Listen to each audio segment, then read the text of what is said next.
I was born by the river in a little tent, and just like that river I've been running ever since. It's been a long time coming, but I know that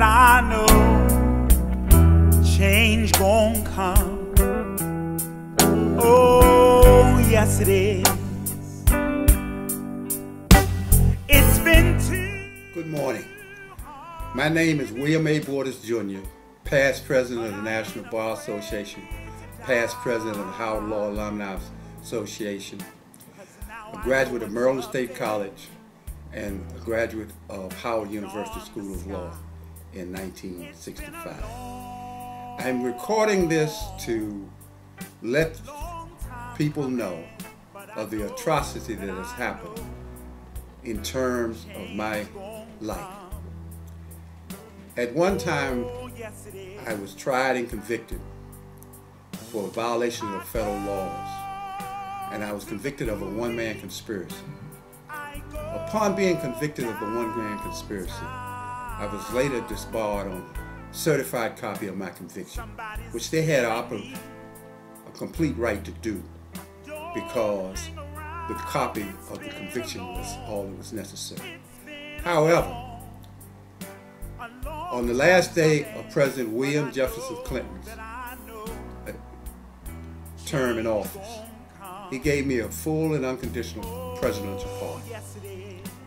Therefore, I should be able to get my license back. That has not happened. I was a lawyer in good standing prior to being disbarred. And the only thing in my jacket is a certified copy of conviction that is no longer valid. Now, you say, well, what else does that mean? I'm going to name 4 people who had got their license back. Some cases were very unusual. Some you may know about.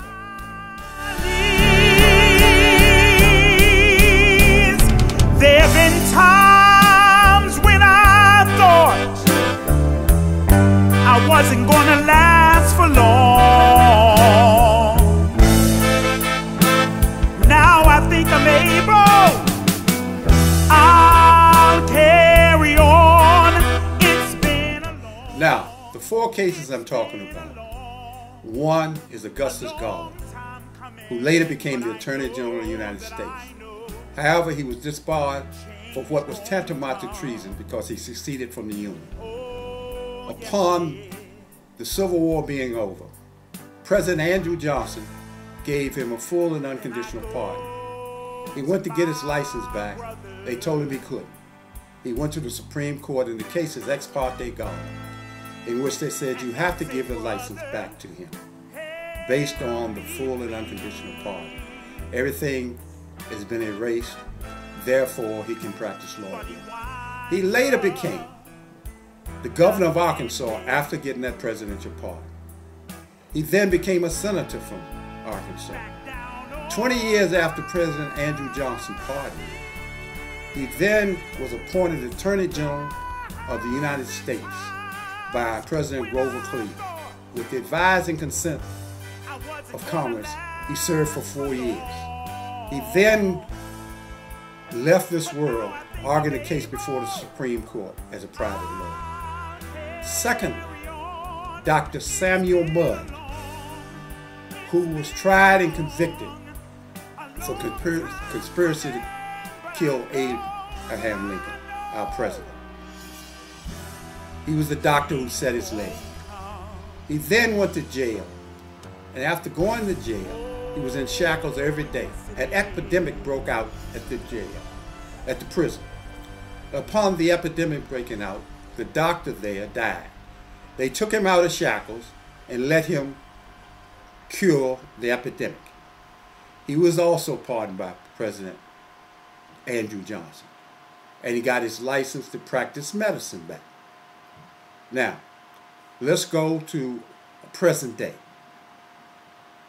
Charles Colson, who just recently died, was convicted in Watergate and went to jail.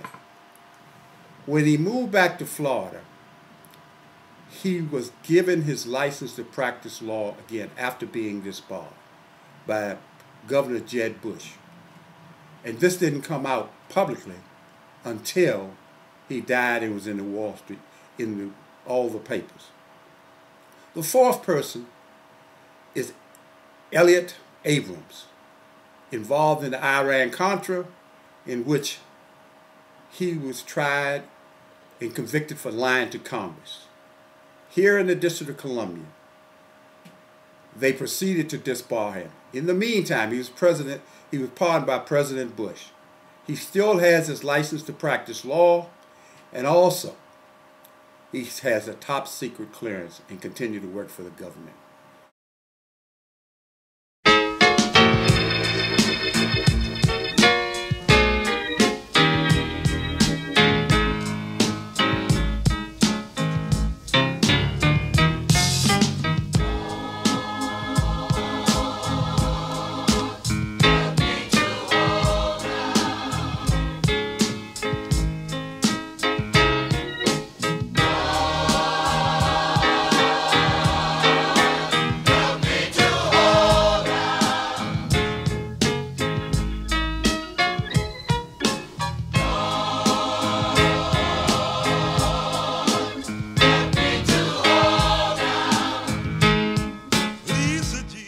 Now, to talk about what I was convicted of. I was convicted of a one-man conspiracy. 2 people were indicted. I was indicted along with now Congressman Al C. Hastings. Prior to that, he was a federal judge. We were both indicted, and the case was brought in the state of Florida. We moved for a severance, and we also moved for changes in law. I was tried first. I was found guilty and received 5 years in jail and served the maximum amount of time. Al C. Hastings went to trial and was found not guilty.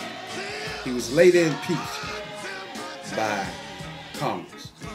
After being impeached, he ran for Congress and won, and he's been in Congress for the last 20 years. So, that is the meat of what happened to me. Found guilty. And you ask yourself, why is this a tragedy?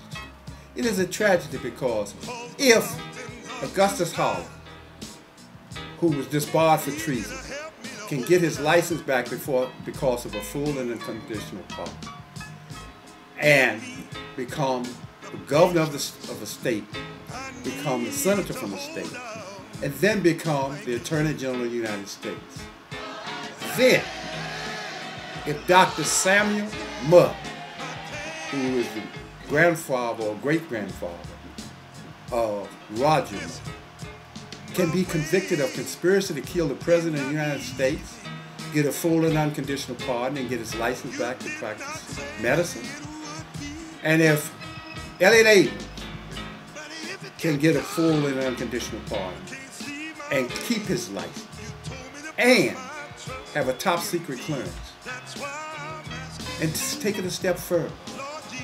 If Chuck Colson, not pardoned, can move to the state of Florida, get all his rights restored, and become a lawyer again after being convicted and going to jail in Watergate, then why not Bill Borders, who has nothing in his jacket that says anything but that he was a lawyer, and a certified copy of a conviction which no longer stands. You will now see on the screen a copy of my full and unconditional pardon. You will further see ex parte Garland if you, who are students of the law, want to look at the case. And if you want to go further in what you're doing, you will see a blog of some of my church members and other people said about me. I am not asking to be the Attorney General. I am not asking to do anything but get my license back to practice law. This is a tragedy. The Constitution should apply to everyone. I should not be treated like a second-class citizen because I was convicted. And a full and unconditional pardon, as I will tell you about Congressman Benny Thompson, who was so gracious to write 2 letters to the President of the United States and the Attorney General, seeking for them to investigate how an inferior court to the Supreme Court and a bar association can deal away with a full and unconditional pardon, which is the only thing that is non-reviewable in the Constitution. Therefore, if you believe that I have been mistreated or this is an atrocity, please write the President and the Attorney General, not supporting me, but supporting Congressman Benny Thompson's letters, so that there can be an investigation as to why I cannot practice law.